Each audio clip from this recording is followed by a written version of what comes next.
Hi, listener. This is From Ideology to Unity, a spiritual journey where we let go of ego and ideological doctrine in favor of meaning, purpose, and unity as a whole.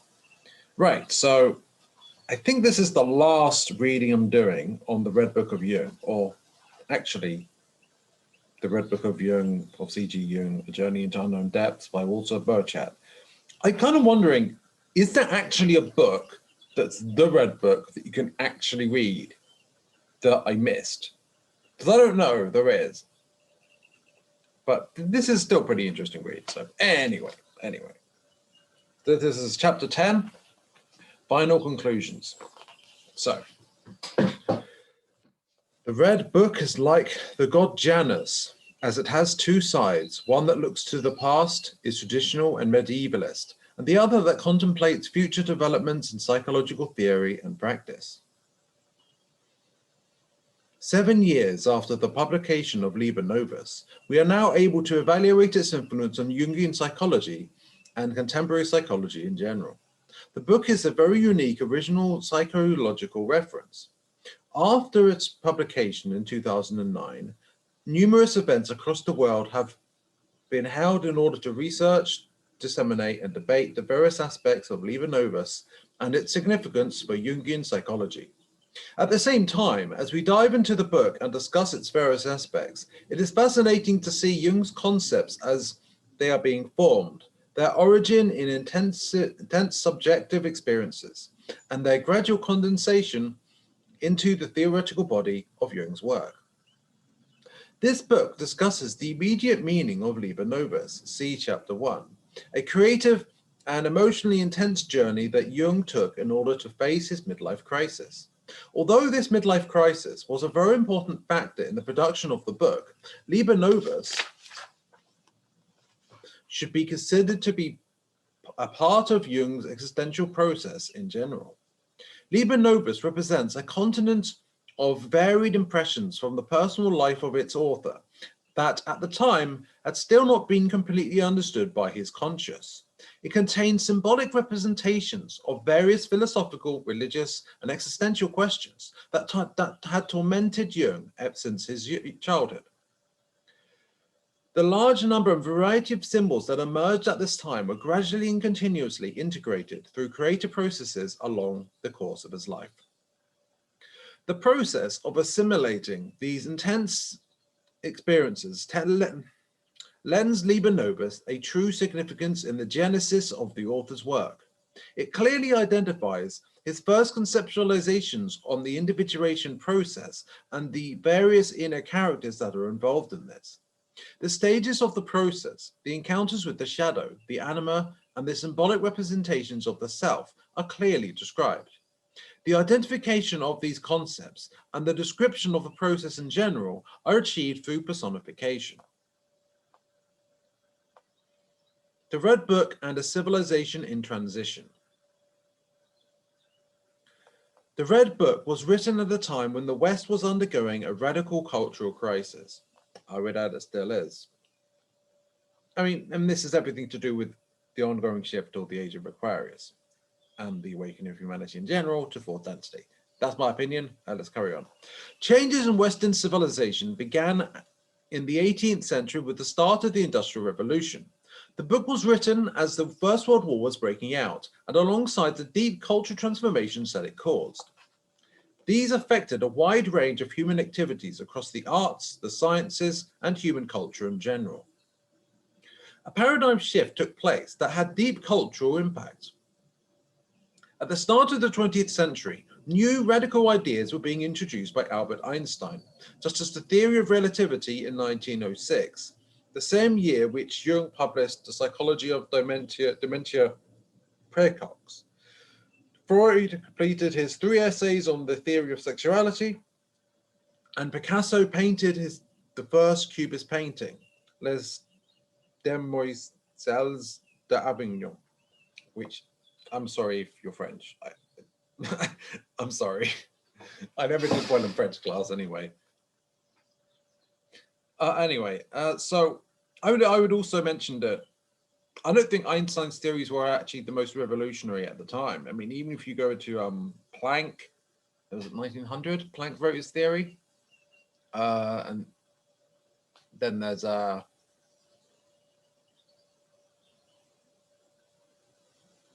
Niels Bohr. That was very and certain others, especially quantum physicists, who, you know, they were very radical. Anyway, the point is still nevertheless pretty cemented that the making here. Yeah, so there were big changes in the collective unconscious going on at the time, maybe even the collective conscious, if that's the thing. And yeah, lots of big changes, and also I would suggest lots of, I would say, war is a complicated thing, right? It's obviously terrible and loads of people die, but sometimes it can be a clearing. Maybe the world wars are actually a way of, in some respects, a way of people clearing out all that negativity from so many generations. And maybe there's an aspect in a cosmic scale in which if it's some sort of divine plan, now that doesn't mean that the cabal didn't orchestrate anything in these things, and I do think they are. And it's funny though, because even the cabal were part of this grand divine plan, like the plan made by source, but in another sense by each soul on earth in complex interaction on a level that we're not entirely conscious of yet. Think of it like these white threads between people, right? Interwoven and weaving the future, but also prepared in the afterlife, in between lives, whatever you call it, spirit realm or whatever, right?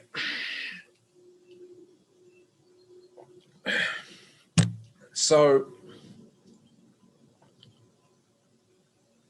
yeah, so I wonder if on the ego level, perhaps the level that the cabal are actually aware of themselves, perhaps they're doing it in dark conspiracies, but perhaps on a level that they're not when in life aware of, usually, perhaps, or I don't know, it depends on how much awareness they really have, but perhaps there's a level in which there's a divine plan to what they're doing that's beyond what they can even comprehend.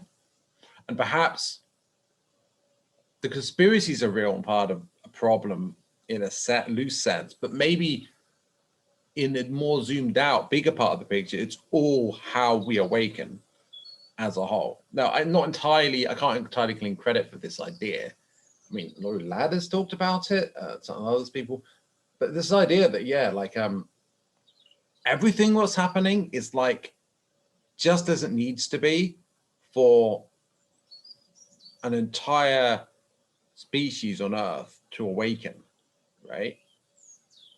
I mean, there's this negative energy matrix, 3D matrix, what do we call it? Like, or a negative energy grid or corrupted energy grid that's lowering all our frequencies. But the thing is, like, at a certain point, when the frequency, when we meet a certain threshold, like, everyone just awaken anyways. It's going to take a number of years. I don't know how long exactly. Anyway, you might be wondering when I'm going to continue about the Red Book. So Picasso's style of painting is related to the cultural revolution that took place during the first decade of the last century, as Cubism employed multiple perspectives.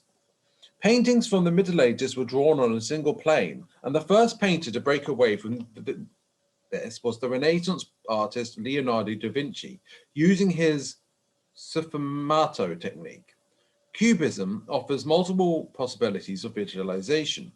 This multiplicity is similar to the symbolic version and perspective of the unconscious that the new discipline of psychoanalysis introduced by Freud and Jung provided.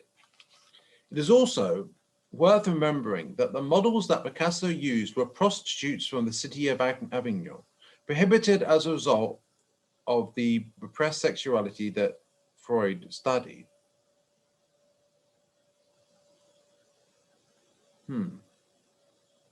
It is worth remembering that Liber Nobis came about during a moment of crisis when all the cultural references of the time were undergoing a profound transformation. This happened at the beginning of the 20th century, when the significant cultural changes in the sciences and arts were taking place. At the same time, various movements were reacting to the unilateralism of Europe's scientific materialism. The Dadaism movement, founded in Zurich in 1916, represented a vigorous protest against the excesses of modern rationality. And in fact, it reminds me, I think it was Dostoevsky. I haven't actually read the book, but there was something about if we had a completely rational society, people would relegate it anyway, just so that they get actually uncertainty and a sense of agency in their lives. Maybe it's related to the Dadaist movement in some way. I don't know. Symbolically, that is. And you've got to keep in mind that this crisis never really ended. It just continued and got more accentuated. And so the crisis that's being talked about, it's the same one we're in. Yeah, I would say. It's linked to the awakening process, linked to the New Age. And it's also probably linked, because I've been reading more of the, wait, what was it?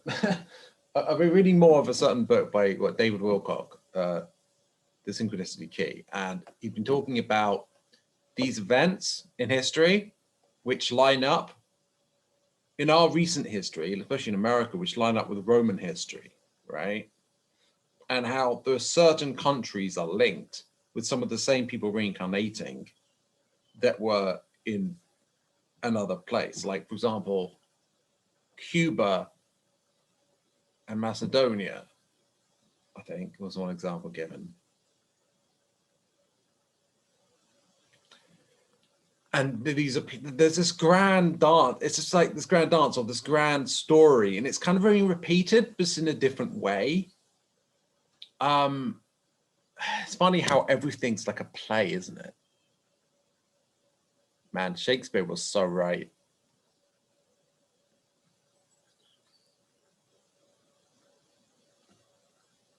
Source just loves to play stories. Like, we love to do stories. You've seen us. You've been a child, right? You remember the games and the stories, and that's what souls do. Kids are much closer to our true nature than we are. We've got this type of conditioned state, right? But we're children of God, in a sense. We're children of Source. There's this idea in A Course in Miracles. It talks about,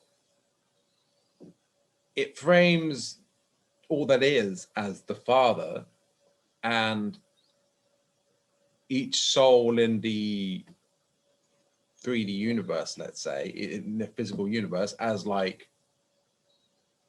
sons of the Father. And Christ is like an older brother who's helping us out. And we can't necessarily directly reach all that is, connect with that directly necessarily, but through Christ and the Christ consciousness, that is, the Christ consciousness being what's being referred to, we can get that. And what is this Christ consciousness? This Christ consciousness, in a sense, is kind of presence. So in a loose sense, we connect through presence to all that is. Through play, through our grand divine plays that we do on a scale beyond the individual lives, like with countries and everything. Like,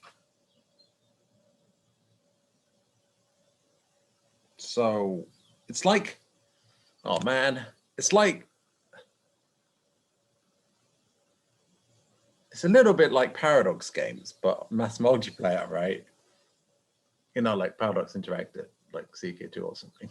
But it's so much more intricate than that, because it's like, it's so much more of an advanced stimulation than that.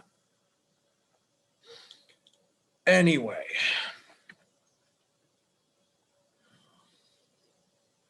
A range of other religious and philosophical movements opposing modernity appeared. One group of intellectuals and artists inaugurated a place where people could worship the cult of nature they called Monte Verita, the Mountain of Truth, close to a small city of Ascona on the Lake Magua on the Swiss-Italian border. That sounds pretty good. Is that still a thing? Anyone know anything about that? They can comment if you watch this on YouTube, that is. Yeah, because Monte Verita, interesting.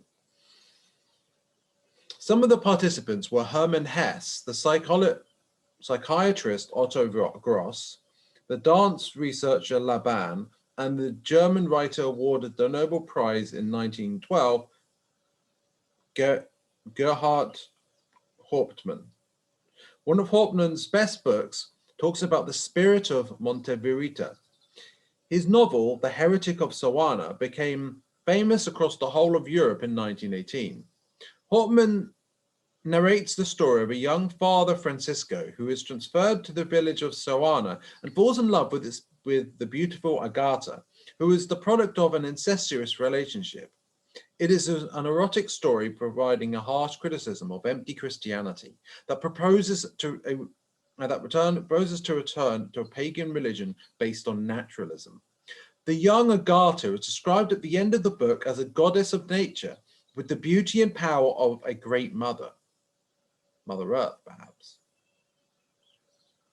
Gaia is lovely. Anyway, at this point, it is clear that the book is proposing a redemption and return to pre-Christian values.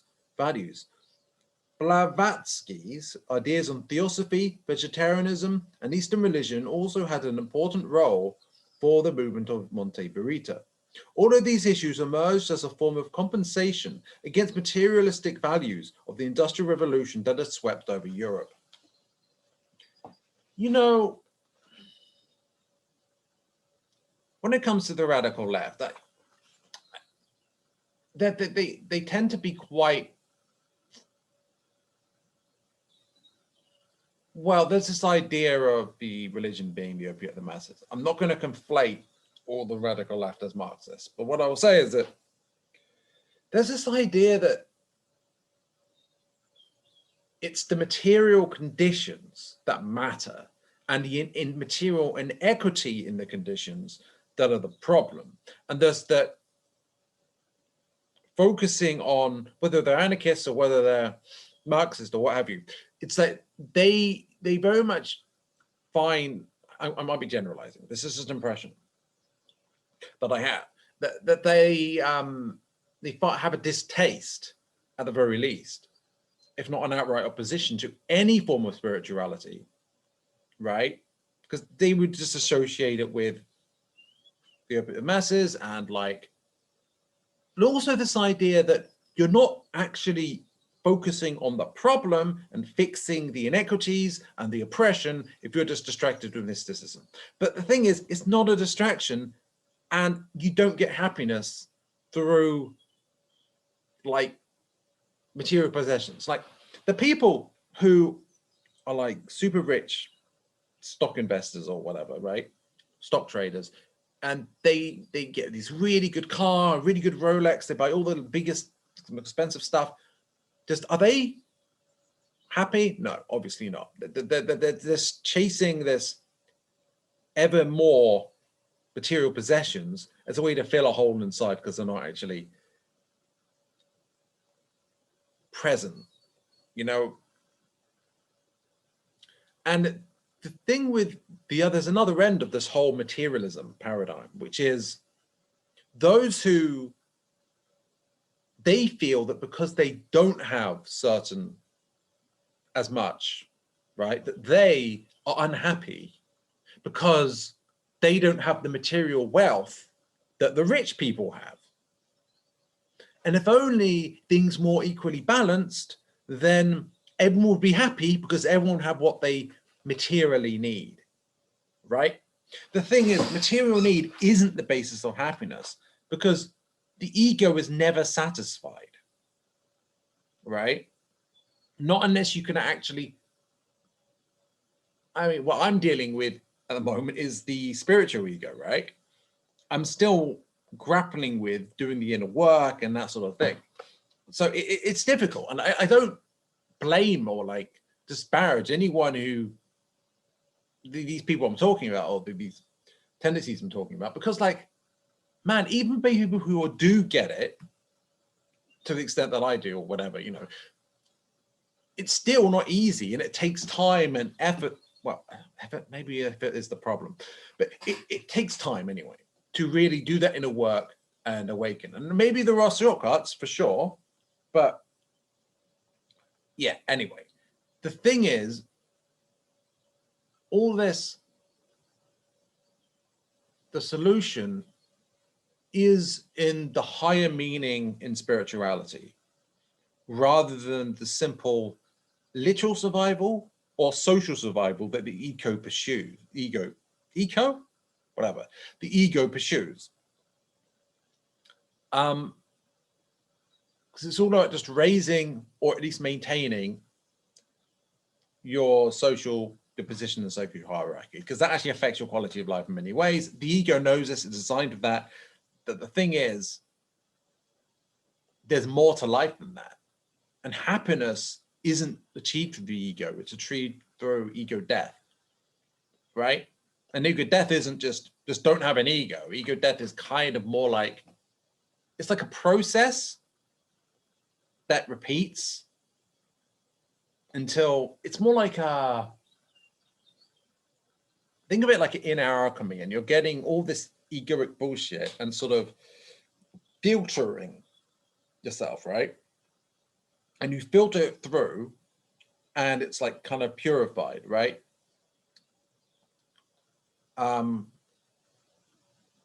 And you get that and then you apply catalyst to it and there's a reaction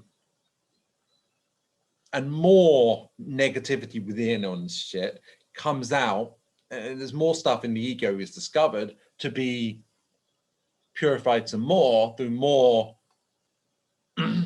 purification filtering. And it's like, think of it like actual chemistry or like an actual alchemist in a lab, but think of it like that is being done with your inner energies and negativity and various things like that. And it's through this inner work that this inner alchemy is done. And that is how, and this whole process might be considered a sort of ego death. So instead of like ego death being like, just delete your ego, like that's a thing, right? And that's why some people are like opposed to the idea of ego death, because like this idea is put forward of ego death being that just kill your ego and be pure awareness all the time with no, but what is your ego? It's your like nervous system and your literal physical body, like, and your actual brain, like actually existing, like the physical side of it. We're incarnated. That's a fact. If you truly want ego death, like you'd only really be able to get that, like true ego death in that sense. Death is the actual way to get there, as in like an end of incarnation. So yeah. But there's a reason why we're here, and it's to learn and grow and yeah, anyway. So it's that spiritual higher purpose, serving a higher purpose, serving others, helping in some sense. And that sort of communion with others as you're serving others. That whole thing, that's what, and living in a playful, present way, having flow, these are where joy in life are from, right? That's where joy in life is found. And fundamentally, you can not actually have that many material possessions at all. You can technically poor and have a lovely life.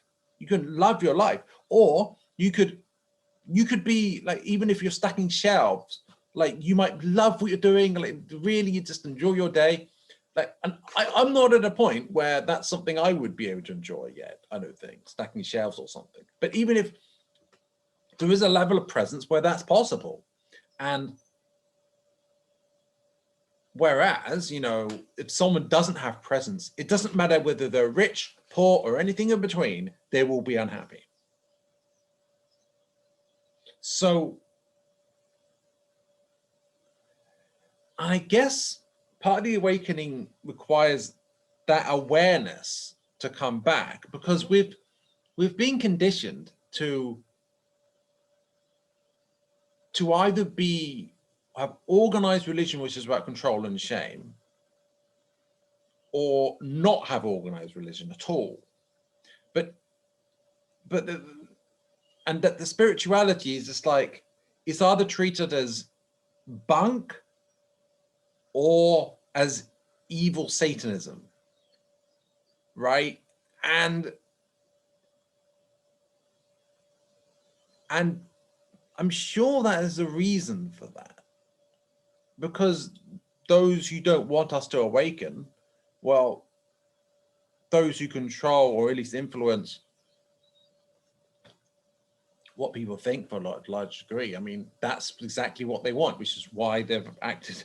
That's why people have been conditioned in that way, which, funny enough, makes the anti-establishment radical left, to the extent that they believe in this materialist paradigm, conditioned and propagandized to the extent that they're opposed to spirituality, which is actually where you get liberation, true liberation from.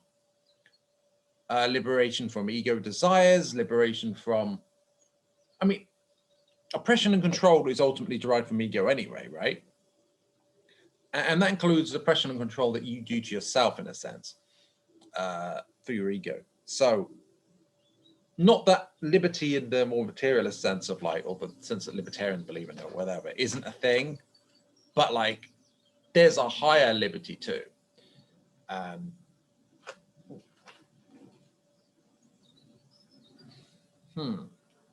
don't entirely know why I went into that, but it feels right. Okay, so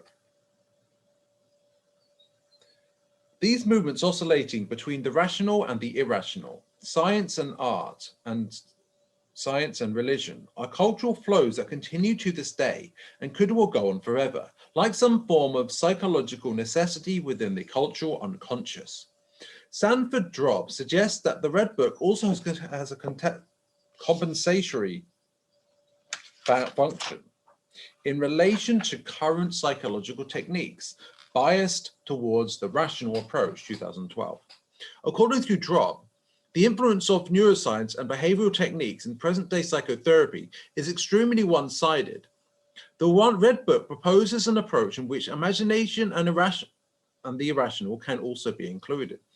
And I would add that part of the problem is that the irrational, and I don't mean that in a derogatory sense at all, the irrational has been denigrated in a sense. The irrational is the subjective, the actual is actually the real tangible experience that everyone have, right? And this, who actually said it? Something that someone called Thoughts and Thinking, a point that they made in a recent video, was that if truth-seeking, I'm going to see if I can call it correctly, but it's the idea that if pursuing truth is this, if that's where if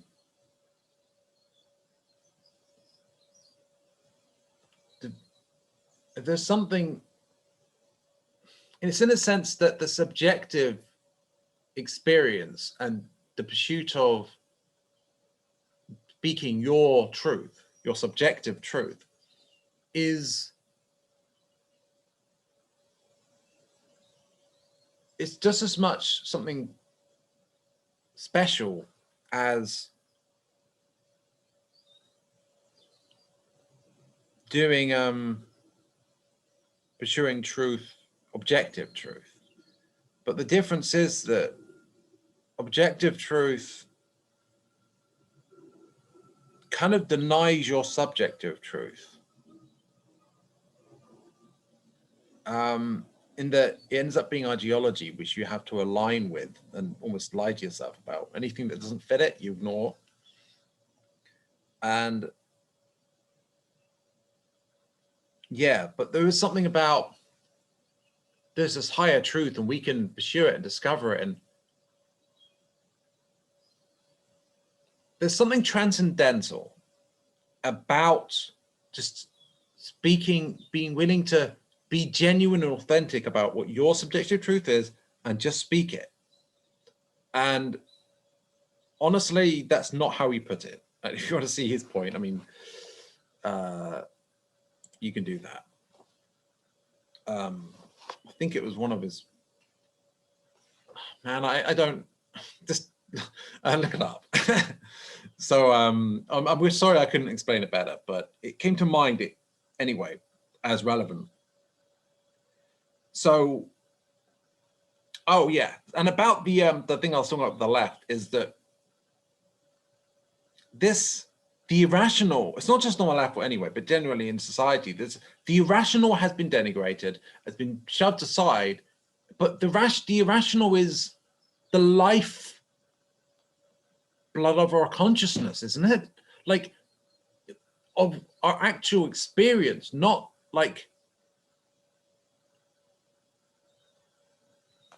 not this, we must be perfectly logical and rational at all times, we must follow what the science experts say, like, or whatever. Like, that's lifeless, it's cold, it's machine-like, and it's not, it saps enjoyment from life. And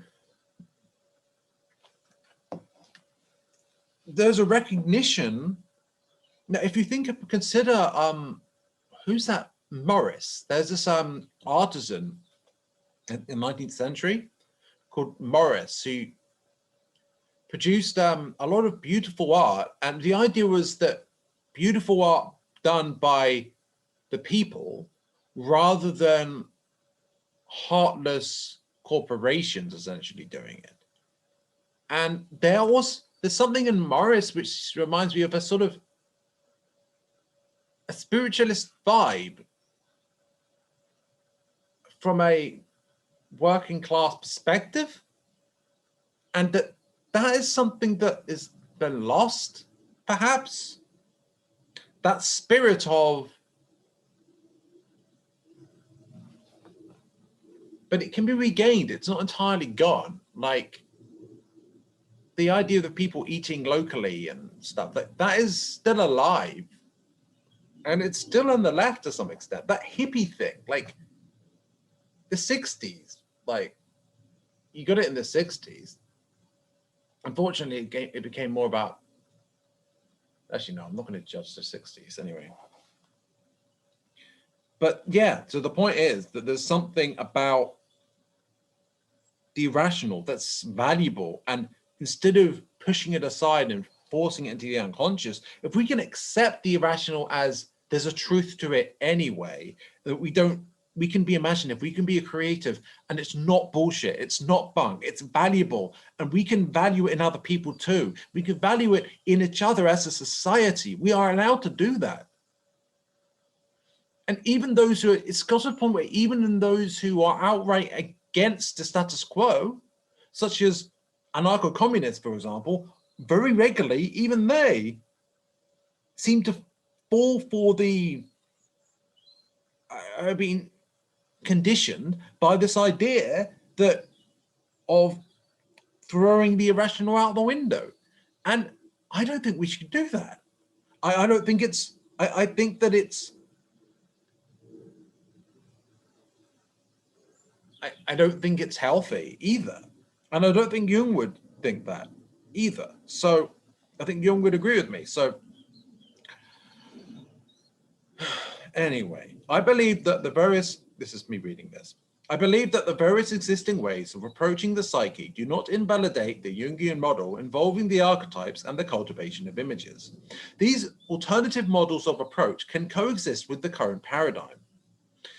Edgar Morin, 1999, proposes the name of paradigm of complexity to a new emerging paradigm.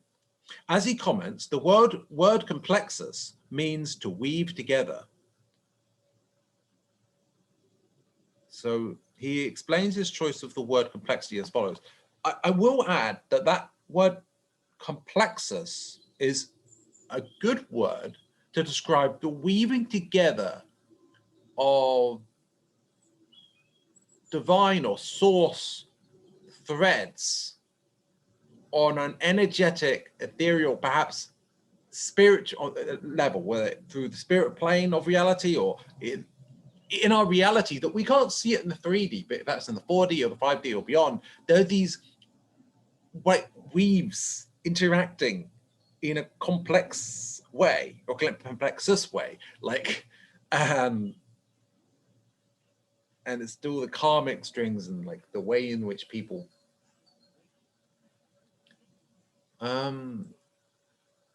karmic. I mean, it's soul contracts. It's related to soul contracts and people healing from their karmic stuff and past lives and stuff like this.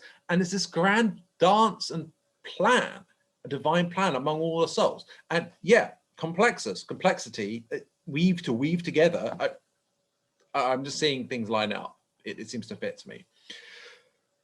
All right. He explains his choice of the word complexity as follows. Knowledge under the authority of the brain separates and reduces. We reduce man to an animal, to the psychochemical. I'll start again. We reduce man to an animal, to the physical chemical. The key issue is that thought unites. And for this reason, the word complexity is so important in my opinion, as complexus means that which is woven together, given character to the tapestry. And isn't that what life really is? A grand tapestry? Because like we decided on soul contracts before we lived our lives. We decided on who we would meet. Well, not everything with free will, but we decided on a lot of things beforehand. And it's all a grand plan, a grand dance, a grand complex tapestry, a work of art that humanity has been doing for a long time, right? And now we're at a point where we're weaving it all together into one united whole. And on an energetic level, from what I hear, that's already happened. It's just that people need to wake up to match that. And that takes time. But as I've been talking about in other readings I've been doing, like, for example, the one about Schopenhauer or the one about quantum physics, what's been happening is we have been reduced to merely an animal, or to merely physical, to merely chemical. The actual conscious part of us, the part of us that's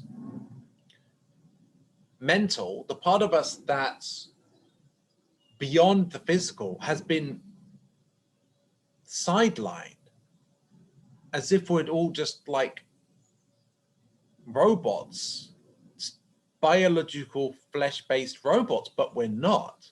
There's so much more to us than that. And I just love how that symbolism of the tapestry came up as I was reading this. It just seemed to be good timing. Recent efforts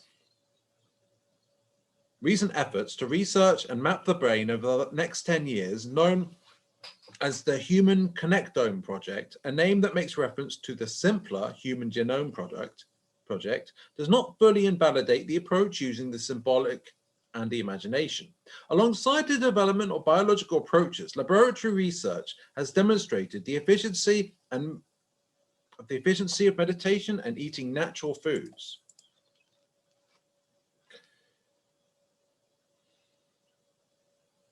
And eating natural foods in the prevention of a range of psychological and physical problems. For example, the neurophysics psychiatrist Servant Schreiber tried to develop a method for treating cancer based on natural medicines, meditation, and physical-based exercise associated with the conventional biomedical treatments. 2007. This demonstrates the possibility of creatively integrating these different approaches. I don't know if you've heard of it, but there was a woman in the UK a number of years ago. I don't know how long ago it was, but maybe 10 years ago or something. And she had cancer. She had it pretty bad too. But so what she decided to do, she'd keep on running for charity as long as she could. So that she did. And she kept on running beyond the amount of time that she was expected to live. Several times more than like, so for years, she was supposed to be dead. And it, according to the doctor's predictions, and defying any expectation of what was possible, she kept on going and she kept on running. And it just shows that you got a higher purpose than you when you're exercising and when certain conditions align, like we can surpass the expectations of the medical community in the sense that it's not that it's true that in many ways we are helped by modern medicine, but in many ways our lack of harmony with nature is holding our health and longevity back more than, and that is linked to the modernity in a certain sense. That aspect of modernity holds us lifespans back more than, or that lack of harmony, more than the actual technology benefits us. I mean, like putting chemicals into us, it's not natural and harmonic. We don't know the full consequences of that. Whereas there was a time back in the Atlantean times, like when we were in harmony more with nature and we live way longer. From what I hear, the human body is naturally able to live 1,000 years. I might sound ridiculous to people coming from a paradigm that's more mainstream, but yeah, we can live a lot longer. And it's the fall from grace that led to us having shorter longevity. And it's a disharmony from lower frequency. Anyway.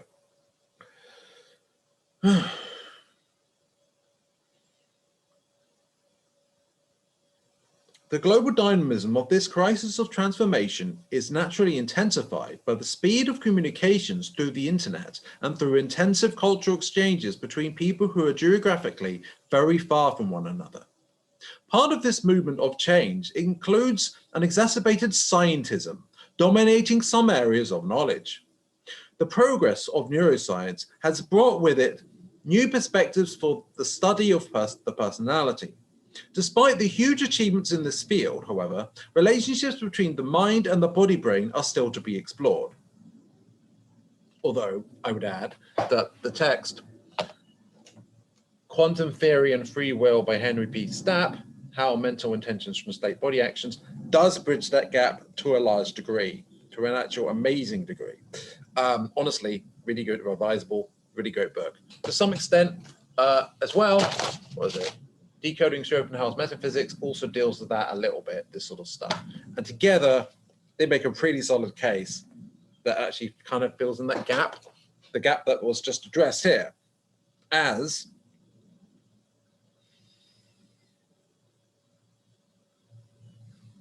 the relationships between the mind and body brain are still to be explored. That. Right. What is the exact relationship between the brain, a structure, and the mind, a process? How do neuron structures, synapses, and chemical reactions link with thoughts, philosophical ideas, the imagination, and feelings such as altruism and solidarity? Satisfactory answers have still not been found for these questions. Similarly, the unconscious and the psyche as a whole cannot be grasped using purely experimental methods or laboratory experiences. This is despite the huge emphasis on the biological model in the United States and Europe in recent years. Just as Liber Novus was written at a time of great cultural change, I consider it highly significant that it is made available to the public so many years later during another period of transition. It was in the symbolic year of 2000 that the Society of Heirs to the Work of Jung authorized the publication of the Red Book. Similarly to the time that the book was written, this period was also characterized by an intensive cultural crisis. And I will also add that this book was published, the book we're talking about here, in 2009, 3 years before 2012. Yeah. And wait a sec. No, I'm wrong. This is originally published in 2014. No, originally published in Brazil, but first published in 2017. So, no, I'm wrong. This is published, the Red Book originally was published in 2009, but this book itself was published in 2017, well into the awakening period of 2012 to 2021 and onwards.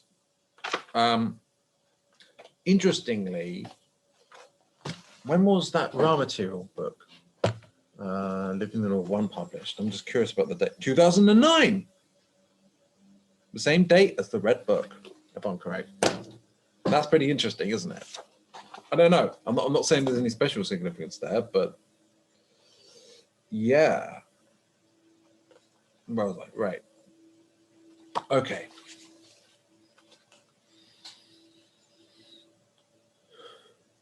The year 2000, sorry. Okay. The year 2000 represented an age full of symbolism and fantasies relating to the turn of the century. Millennium, sorry. Related to the turn of the millennium. Millenarianism,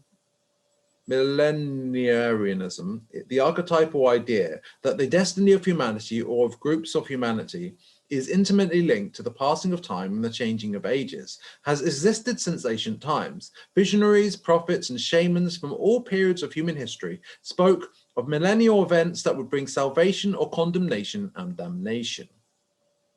Jung himself was interested in the millennialist Cistercian monk Joachim de Fiora, who lived in Italy during the 17th century. Jung, 1951, page 82. Fiora preached the millennialist doctrine, according to which the millennium before Christ belonged to the Father, the millennium of Mosaic law and obedience through fear. The first millennium AD belonged to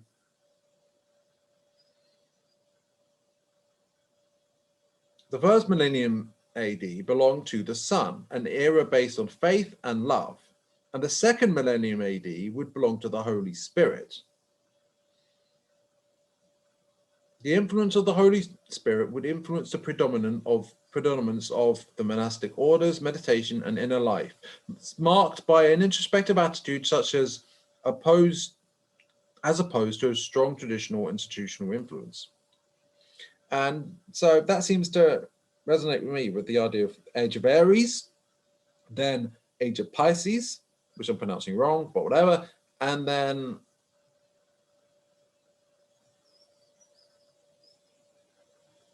wait. No, it's talking about the first half of the Age of Pisces and then the second half. It doesn't align exactly, but anyway. Once again, from the year 2000, a range of millennial fantasies erupted within the collective imagination, some of which were very strange, including predictions from a certain Mayan calendar and the technological theories known as the Millennium Bug. According to the latter, none of the computers based on the digital system would be able to operate as a result of the 3 zeros in the new date. This fear that technology would fail seemed like a child's play compared to the political and social events that unfolded from the year 2000 onwards. So when it comes to this these changes relating to awakening, the Age of Aquarius, we can say, oh, it's 2012, it's 2021, but it sort of gradually ramped up, right? In a series of steps, it really ramped up. Like 2000 ramped up, 2012 ramped up, 2021 ramped up more, and it's going to keep ramping up until it's done. But yeah, it's and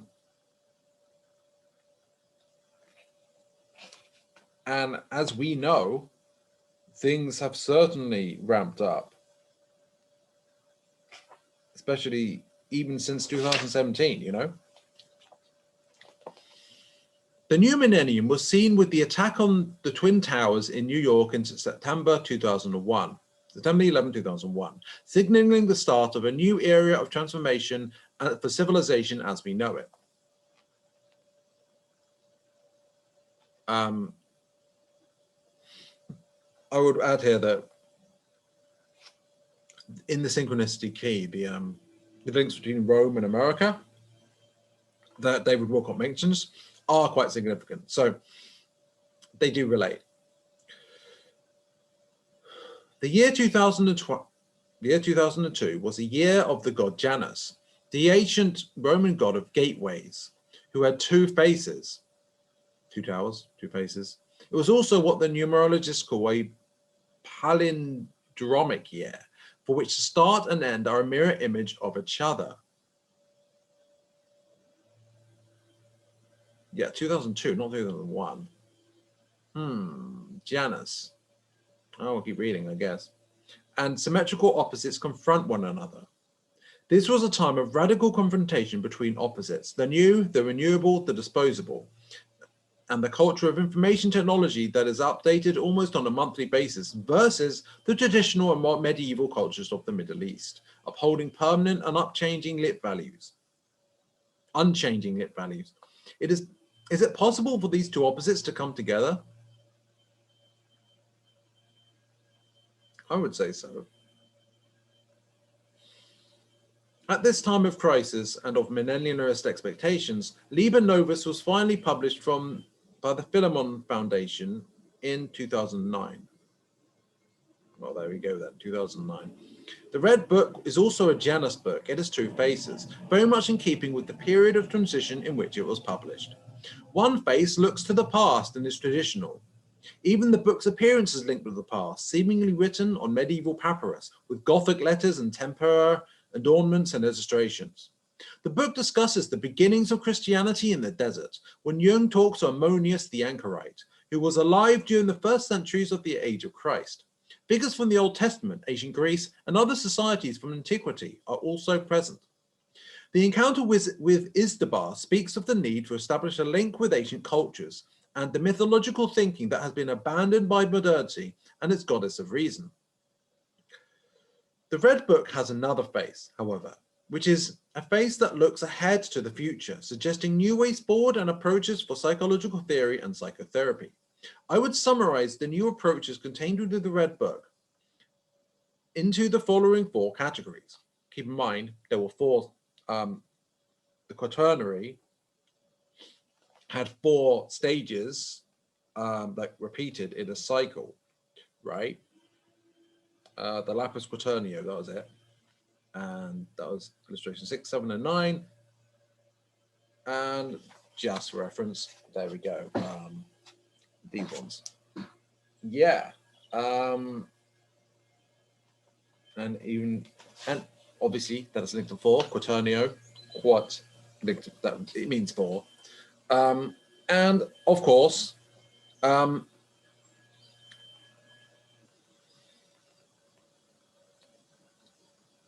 he said, I would summarize the new approaches contained within the Red Book into the following 4 categories. But the personification of emotions, the concept of the self and the individuation process, the concept of the objective psyche, and finally, the practical results of these new perspectives, which provide a new form of Jungian psychotherapy redesigned as the result of the author's personal experiences. A process, I would add, that I think is alchemical in nature, in a sense, just as inner work and shadow work tends to be. Personifying emotions. Faced with,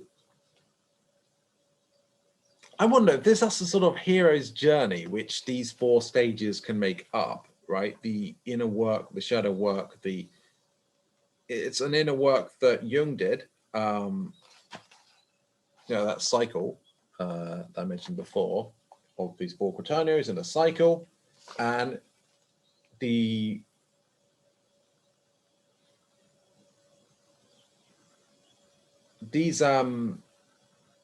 4 stages, the first of which is personifying emotion. Faced with personal images that appear in great intensity, it seems clear that giving a shape to these unidentifiable emotions was a more fundamental factor in their gradual integration by Jung. I link this to the idea in the Law of One and New Age mysticism of the idea of know yourself.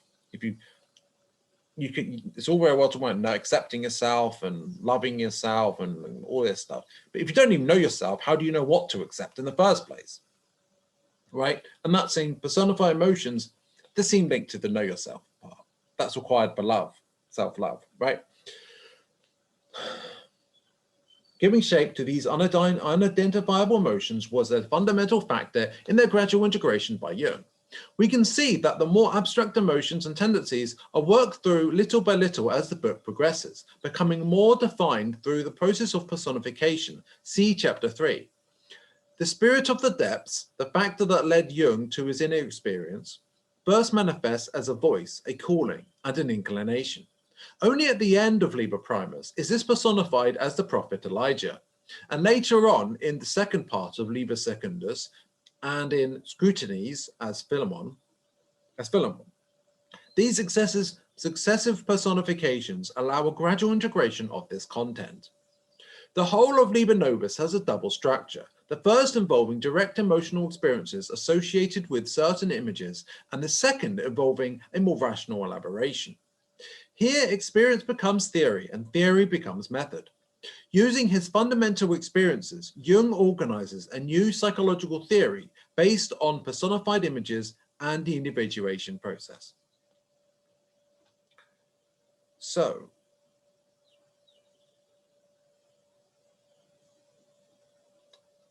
we see how it benefited him. The concept of the self and the individuation process. Using the experiences he describes in Liber Novus, Jung coherently organized in his theory the intuition of the existence of the second center of psychic life, other than the ego, the self.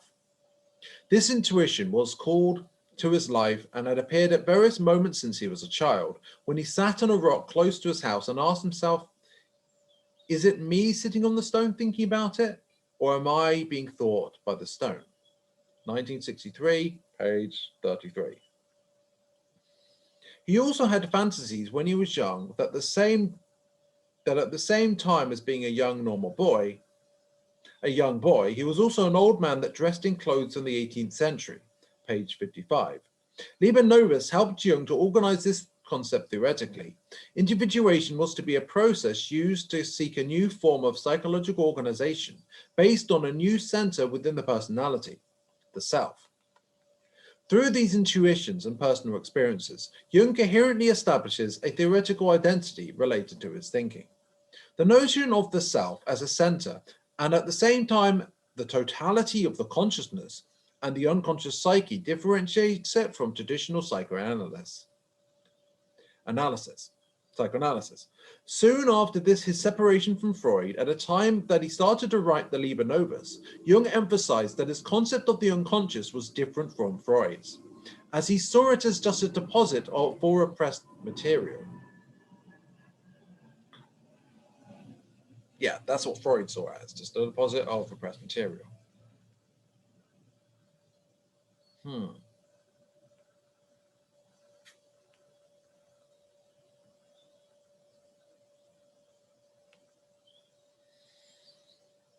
Well, I'm sure you're aware of the idea of the self in Jungian terms being very much relatable to the observer, the soul,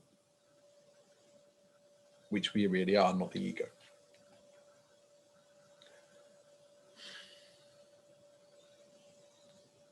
So, the unconscious was an epiphenomenon, something derived from the conscious and not an entity in itself. The Jungian notion presumes, well, it might actually be a more emergent phenomenon from, well, if I remember from the Course in Miracles, Christ says that it's actually seems to agree with more with Freud on some level. Not that it means that Jungian psychology is wrong, but it's the idea that there's the unconscious, there's naturally the natural part of the unconscious being spiritual intuitive aspect of conscious, of the subconscious, sort of being intuitive, that sort of thing. A kind of divine aspect of ourselves, right? I would say that links to the self. The other part of the unconscious being all the junk or gunk or whatever that's not dealt with, right? A way it's been described by Laurie Ladd channeled, was it Laurie Ladd or someone else? I can't remember. Someone was channeling Mary Magdalene, and just the other day, and they were saying that Mary Magdalene was describing it as like mud in the insides of us, right? Because we're not, every time we don't deal with an emotion that could go through us in a healthy way and out, is if we just leave it, gunks us up, right? It manifests as David Meriston, like physical ailments or like mental issues or whatever, right? Because it's repressed, it's not dealt with, it mucks us up in a sense, right? And that aspect is only there because of a fallen condition, in a sense, because we're not present, because we've got this bullshit built up through lies we tell ourselves due to trauma and pain and all that stuff. That is called something called the ego, basically. It's like the ego is like it's based on a whole set of programs that we've created that actually get in the way of divine connection. And that's, for what I recall from the Course in Miracles, which I really could do more readings from, perhaps. It's just quite a big book, especially the version of it I have.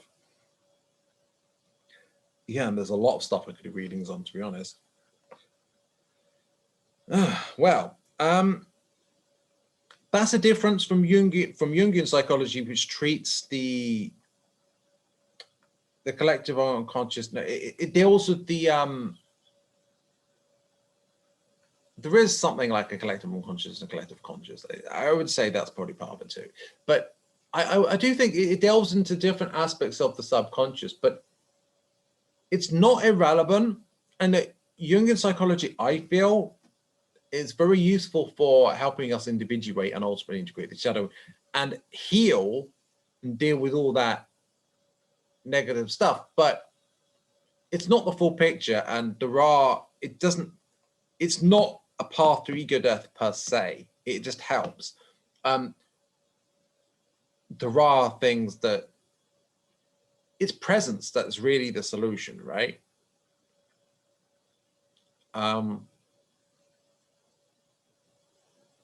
And the answer is the Course in Miracles, or I mean, I feel like Aaron Abuke's course is quite good, but you need to be ready for it. Anyway, just being present, that presence is the solution. The more present you are, the more it helps. And everyone have their own journey in beginning to presence, more awakening, and so forth. So, the Jungian notion presumes that the unconscious is a creative a priori, full of archetypal images. I would say it is. However, the psychoanalysis that Jung criticized belonged to Freud's first topic, with the psyche divided into the conscious, pre-conscious, where the subliminal processes are located, and the unconscious. After The Ego and the Id was published in 1923, Freud began his second topic, which involved his structure of the id, the ego, and the superego. According to this view, the id as an unconscious structure comes before the conscious. Therefore, Freud's concept of the structure of the mind is similar to the Jungian model, in which the unconscious is a primary phenomenon. For Freud, however, the id was always a bundle of drives without direction.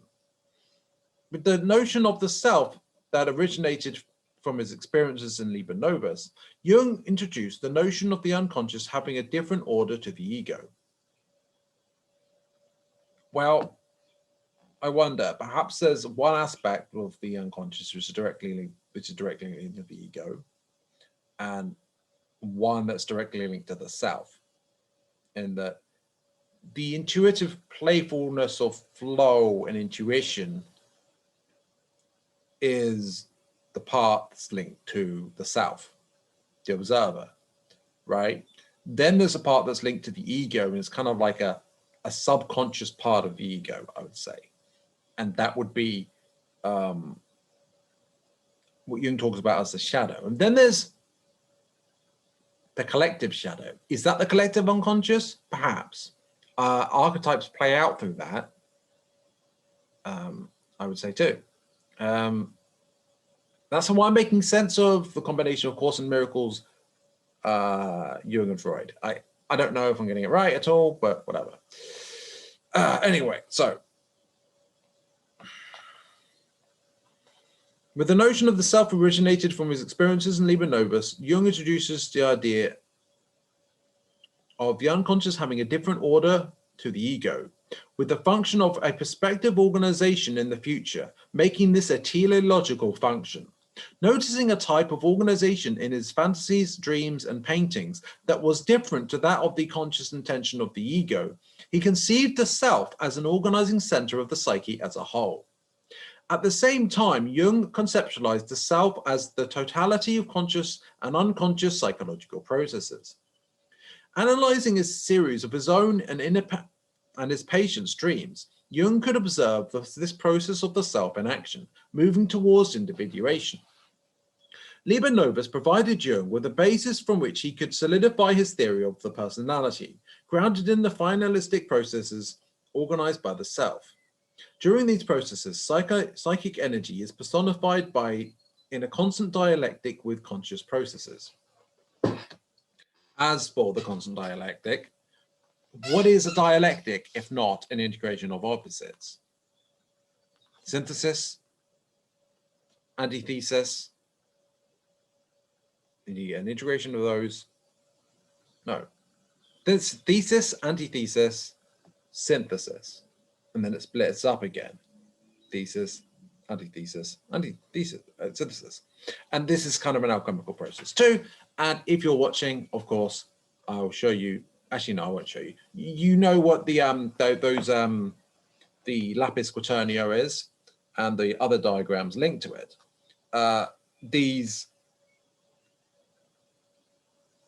That seems linked to it to me. In fact, it seems to involve two pairs of opposites each, which is interesting. And they all integrate together, and then it repeats and repeats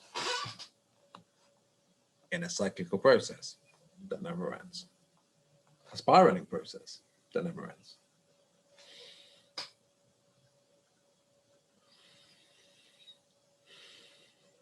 The Objective Psyche. One of Jung's most fundamental lessons during his inner journey in the Red Book was given by the prophet Elijah and later by Philemon on the objective aspects of the deeper layers of the unconscious. When meeting the divine figures of Elijah and Salome, Jung was perplexed by the proximity between a saintly prophet from the Old Testament and a sinful Salome, responsible for the decapitation of John the Baptist. Seeking a rational explanation for this mystery, he initially interprets Elijah as representing the more differentiated psychological function of thought, and Salome, the beautiful blind girl, as representing the less differentiated function of feeling. He then seeks another way to interact with these figures, using the method he would later call amplification. The image of a wise old man with a young girl became a typical way of personifying the psychic energy of the collective unconscious, in the same way that this is done through fairy tales in which the old man and princess coupling is often observed. Gnostic legend has its figure of Simon Magus as the young Helena, and in alchemy there is an example of the adept working together with his soror mystica. Surprisingly, Elijah reacts to Jung's rational interpretations. Jung: what my eyes see is exactly what I cannot grasp. You, Elijah, who are a prophet, the mouth of God, and she, Salome, a bloodthirsty horror, you are a symbol of the most extreme contradiction. Elijah: we are real and not symbols. Page 246. And later, Elijah: you may call us symbols for the same reason you also call your fellow men symbols, if you wish to. You invalidate nothing and solve nothing by calling us symbols. Jung: you plunge me into terrible confusion. What do you wish? Do you wish to be real? Elijah: we are certainly what you call real. Here we are, and you have to accept us. The choice is yours. I wonder if they were, in such a sense, like he was actually being visited by their spirits, and he wasn't accepting it or not realizing it. That's an interesting interpretation of that. Well, at least to me anyway.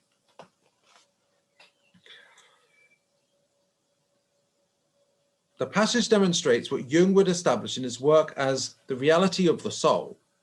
The psychological events are real, and they have the same status as any objective reality.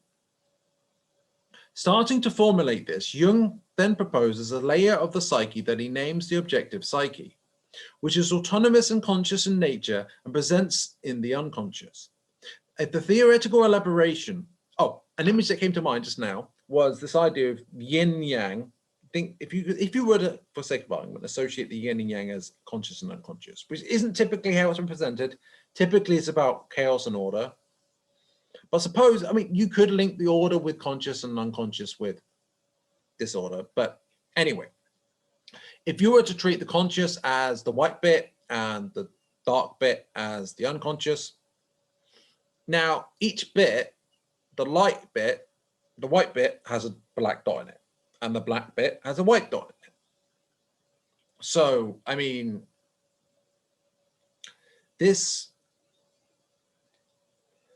the objective psyche, let's say, that Jung mentions there, I would say is that light in the darkness. If it's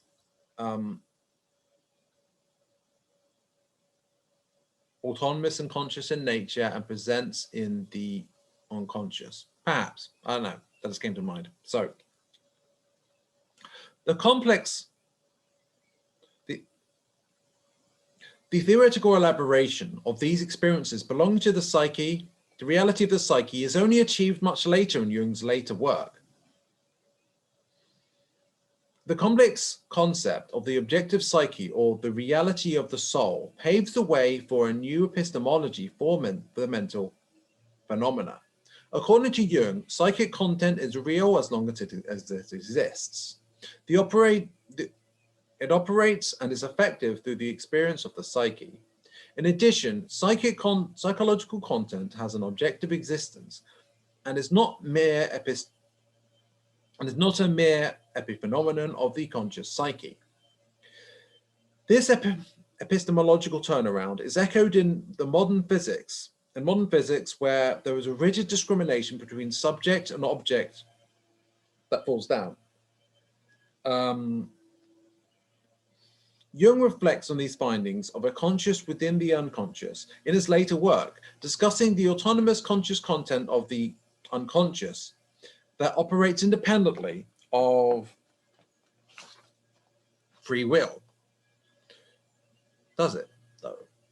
Anyway, with this proposition, the traditional structure of the psyche, polarized between the layers of the conscious and the unconscious, is called into question. This is because the term unconscious contains a remnants of its historical discovery, according to which it is seen as the absence of conscious. Dualistic thinking, though, isn't it? Because non-duality unifies those two things, does it not?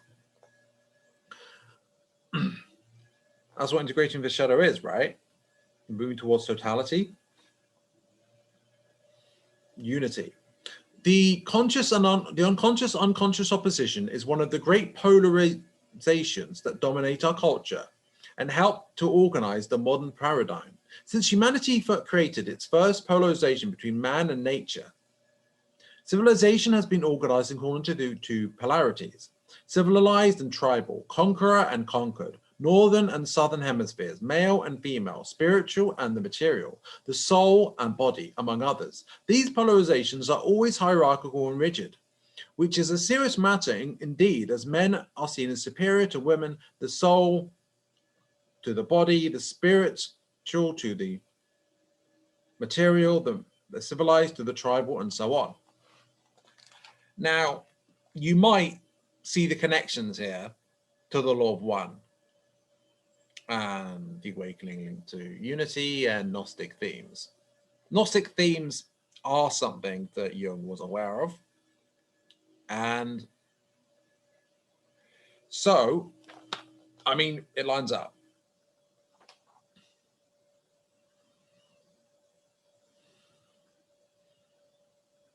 Within the polar structure of conscious and unconscious, there will always be some kind of hierarchy by definition, with the unconscious being seen as lacking, the absence of the consciousness placing it from the start as inferior to the conscious. If we follow the history of the unconscious, we see that psychopathology, symptoms, and lack of social acceptance were always the route to its discovery. For this reason, the unconscious consistently manifests itself via the psychopathologies. However, this perception of the unconscious as inferior does not do it justice, as it is a fundamental creative force in the human experience. The unconscious is always at work in the arts, the sciences, and in any creative pursuit. When Jung defends the unconscious as a value in itself through his experiences described in Liber Novus, showing that it has its own autonomy, creativity, and meaning, the spirit of the depths personified as Philemon, it is no longer unconscious, and the term becomes inadequate.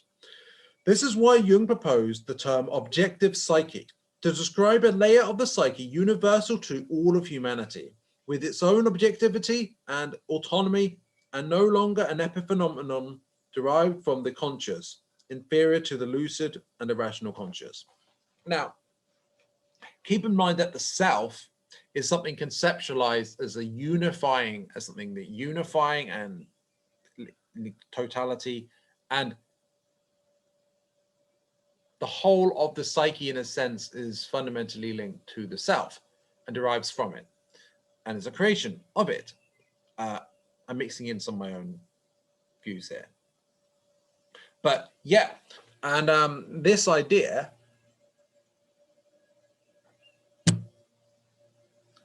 seems fundamentally linked to the objective psyche and soul. Right. A new psychotherapy. It is said that psychoanalysis and depth psychology, including all of the schools of psychotherapy that take the unconscious into consideration, are undergoing a crisis.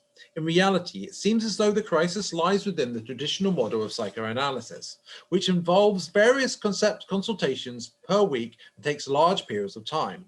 We need to be open to new and more agile approaches that use the wide range of expressive techniques proposed by Jung as a result of his own experience with Liber Novus.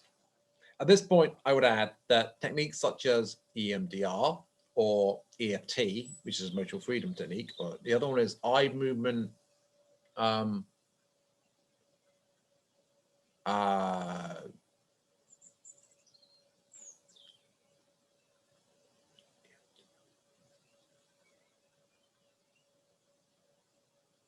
I can't remember what it means. But anyway, they are definitely worth going into. There's other techniques, I'm sure, that are other things, forms of therapy that definitely can aid to a greater degree or quicker than the traditional method of psychotherapy. And I would also add that the idea of there being a crisis in psychotherapy, when in fact it's actually the idea that there being a crisis in the Jungian approach and depth psychology, when in fact there's an approach, the problem is actually the other aspect of it, not accepting the evidence and the subjective aspects and the unconscious aspects of the mind. It reminds me very much of how the mystical implications and the non-realist implications of quantum physics are sidelined consistently, despite the strength of the Copenhagen interpretation, which itself consistently is treated as just a set of rules to use, not a description of reality like regular theory would be. For no real reason other than the scientific community isn't willing to accept the conclusions, and so they're just being less scientific, just like the mainstream psychological discipline. And honestly, at this point, the gatekeeping and the manipulation of the cabal of the scientific communities as a whole has got to the point where the scientific community isn't properly being scientific. The proper scientists are the so-called cranks who are doing pseudoscience by actually following the scientific method properly, as opposed to unscientifically ignoring evidence, what pseudoscience is. So basically, so-called pseudoscience isn't, right? It's the mainstream science that's pseudoscience. It's actually like that. And if you know you're not a proper scientist, the best way to make sure people don't pay attention to that is by accusing those who are of not being it. You see, it's all about consensus these days. Anyway, I'm going on a tangent.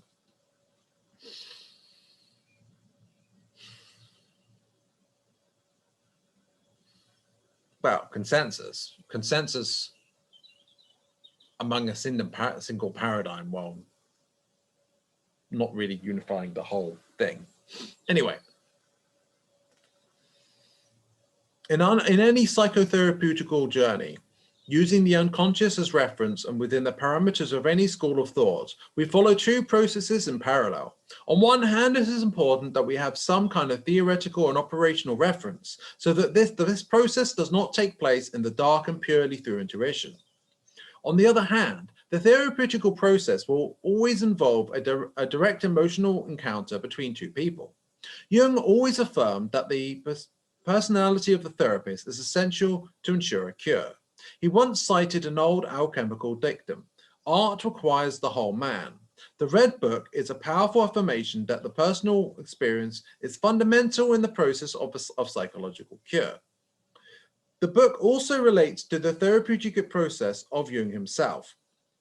This process has nothing to do with the conventional cure for symptoms and is much more like a total transformation of the personality. Symbolic experiences are the central process in cure and in transformation, the results of which are unpredictable and the duration undetermined. It is the process that is out of the control of the conscious and which cannot be planned. It is, or at least it might be on a more superconscious level, perhaps. It is constructed in each moment, in the moment, presence, Presence is where the higher consciousness is. In the moment, the wanderer taking his personal path and transformations taking place with each step.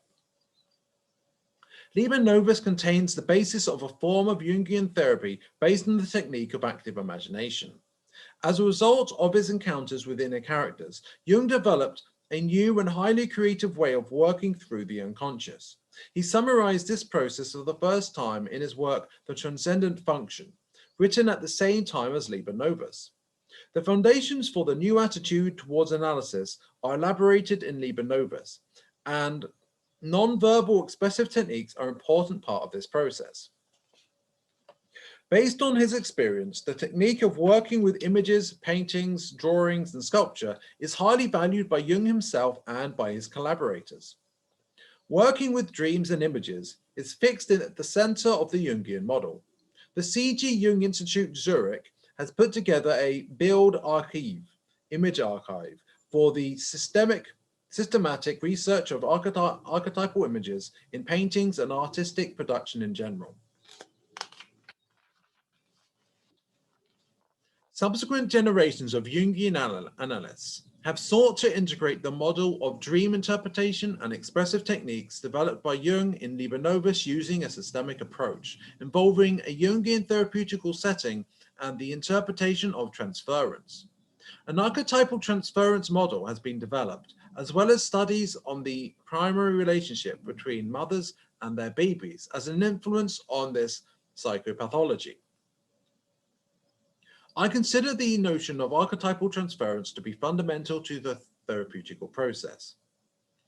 Transference is always present and must be recognized by any therapist. However, it contains archetypal images and has a purpose and meaning within the analytical process. Many authors have sought to integrate Jung's theory with that of other psychoanalytic authors. Within this hybrid model, the use of active imagination and the personification of archetypal figures are both still important in the understanding of the individuation process and the evolution of the therapeutic process. Well, so,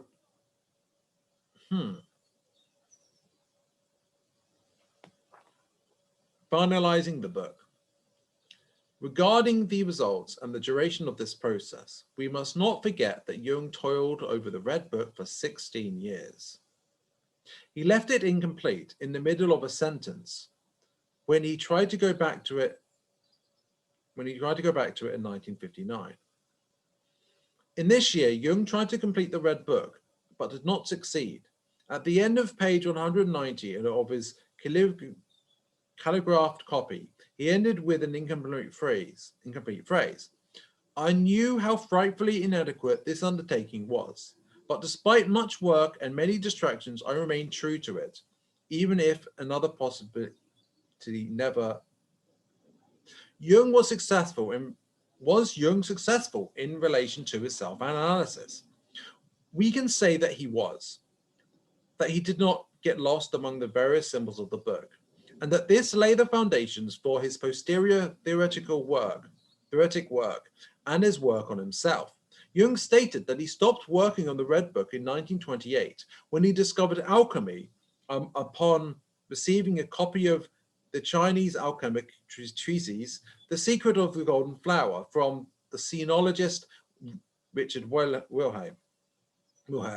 However, there was no doubt that he already knew about alchemy through his interest in the works of Theodore Florani and his contact with Hans Silberer. I would say that's probably synchronicity and some sort of divine orchestration that led to him getting that book. And he'd probably been thinking about it beforehand, which ended up attracting it to the law of attraction. However, there was no doubt that he already knew about alchemy through his interest in the work of Theodor Florani and his contact with Hans Silberer.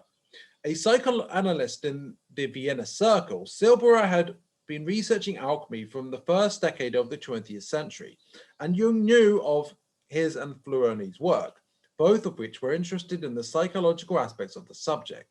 Silberer wrote a range of works on the occult arts from a psychoanalytic point of view. The most interesting of these was The Problems of Mysticism and Its Symbolism, 1917, where writing transformations and symbols of the libido, symbols of transformation, in 1912, Jung makes his first reference to alchemy, comparing an image of the process of cooking produced by a patient to the visions of alchemist Zosimos Panopoulos, Shamdazani, 2012, page 167. Silberer had a rather reductionist bias and explored alchemy and the occult arts, the expression used in the title of one of his books, from the psychoanalytic perspective of sublimation and the defenses against repressed content. At the time, Jung did not thoroughly explore the symbolic source of alchemy. The subject appears throughout Liber Novus, however, mainly within the theme of bringing together opposites, conjunctio, considered to be the final and most important alchemical operation.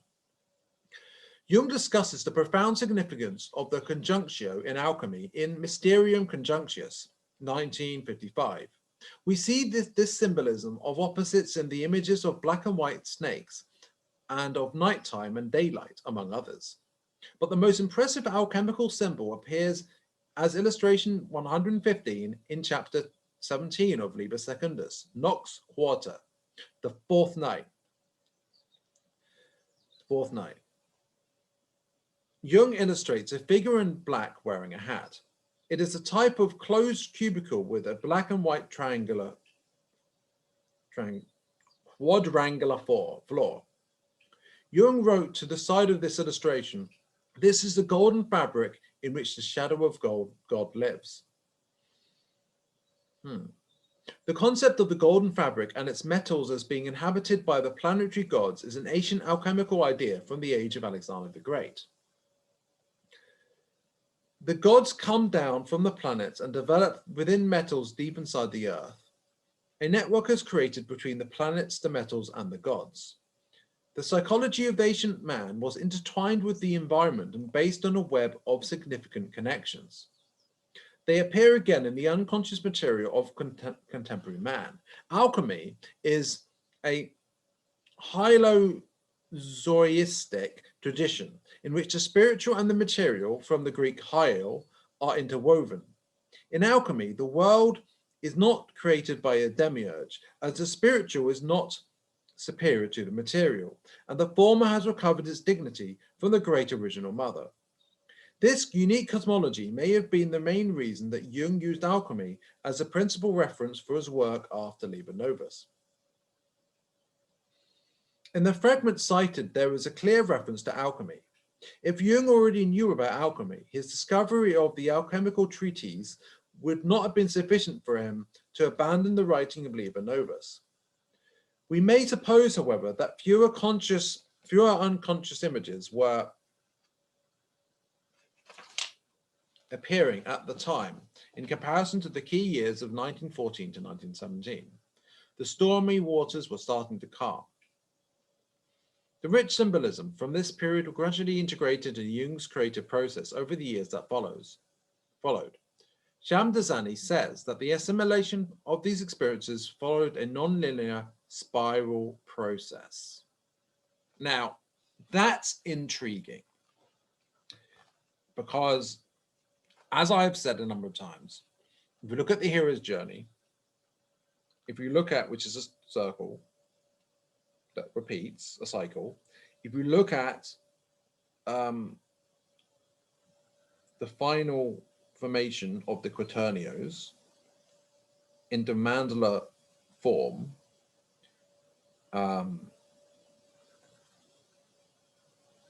if we look at in the Red Book, if you look at ages and the yearly, if we look at everything in a way, it's all this cyclical process. But the thing is, if there's an upward trajectory of, let's say, frequency, for the sake of argument, you get a spiral. And if you look at the sun with the planets moving around them, as the sun's moving to keep up, an orbit becomes a spiral, right? It's all a spiral. Now, what is DNA? A spiral. And what is it? DNA, David Wilcott pointed out, forms spontaneously anywhere, even in nuclear reactors, and adapts with genetic forms required to survive there with when there's no life in there at all from the outset and no basis for it to build. It literally is created out of light. And everything is love and light. Obviously, there's more to it than that, but yeah, love and light is a great part of it, and everything is part of that. And so, in a sense, it's all various forms of light creating spirals, right? And what is a spiral? If you look at a wave, like okay, so people think of a wave like they think of a chart, and there's a 2D wave going up and down, up and down, up and down, right? Now, the truth is there are many fields that waves come together to form fields in physics, right? Now, what if they spiral? What if there's a fundamental spiraling feature of energy? Then in that sense, what it would mean is this psychological process, the psyche is linked to, if the psyche is spiraling and the psyche is linked to all other psyches through panpsychism, then what we have in a form of pantheism, panpsychism, the nature of reality, is all minds being connected, individually spiraling, together spiraling in a fractal way. Isn't that cool? In subsequent work, the content of Liber Novus that emerged in confusing and meaningless symbols was gradually included in a consistent theoretical system. In his work, The Relations Between the Ego and Unconscious, 1928, Jung already mentioned a technique of differentiation between the ego and the figures of the unconscious. And in the 1917 essay, The Structure of the Unconscious, Jung talks about attempts to free individuality from the collective psyche.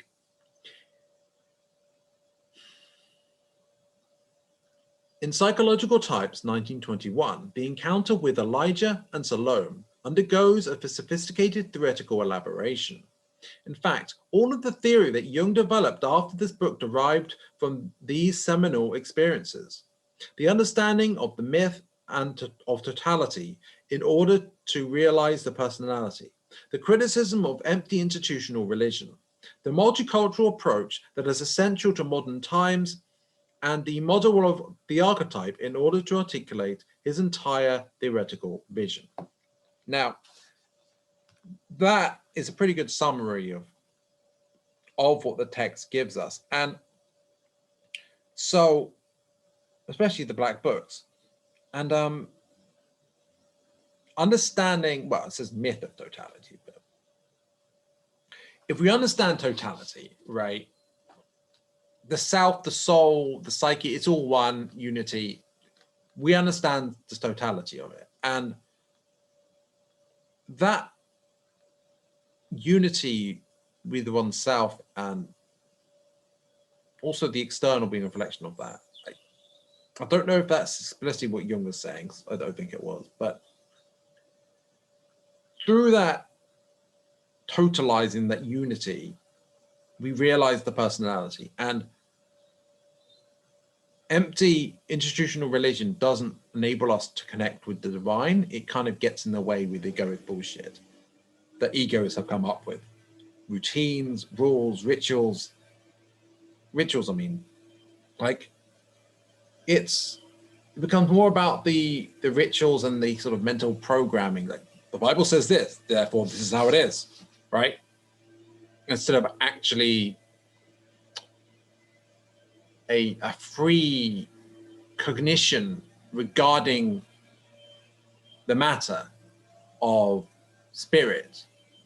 And even those who are secular are often, a lot of people were not freely engaging in cognition about the nature of their reality or what they believe, but rather following a doctrine of some kind, an ideological doctrine or doctrines of how to act, conforming, afraid, ashamed, all these pent-up negative emotions that haven't been dealt with in the shadow. And Jung was right to criticize empty institutional religion. Now, multicultural approach. Now, this is interesting because obviously there is an opposition to multiculturalism. And there are, the way it's been pushed or the form in which it's been presented and pushed has created a division that is unnecessary because there's opposites. It's like toxic multiculturalism and toxic opposition to multiculturalism. What we need is a multicultural approach that's unifying rather than creating a false divide. Because we can integrate wisdom from various different cultures into and religions and spiritualities into a unified understanding of self and humanity, and a unified humanity in general. We can do this. And by learning of the wisdom that each culture has to offer, I mean, it's a bit like a unified, let's say one political perspective, which transcends all the divides and polarities of it and is unified and is not limited by the polarities that typically are presented within it. And multiculturalism will do the same thing. Not multiculturalism, the multicultural approach. I think that's a different thing. Anyway, the model of the archetype in order to articulate his entire vision. So archetypes, maybe the significance of archetypes does need to be understood, and the significance of archetypes on a collective level. That may help us understand and unravel the collective integration of the shadow and individuation process. It's interesting how collectivizing the individuation process truly is on a collective level, which makes it ironic that it's called individuation, but that's looking at it from a Jungian perspective. The archetypes can help guide us. The symbols can help guide us to grounding and recentering the psyche. If you remember from the Mandala section of this text, where it's talking about the role of mandalas,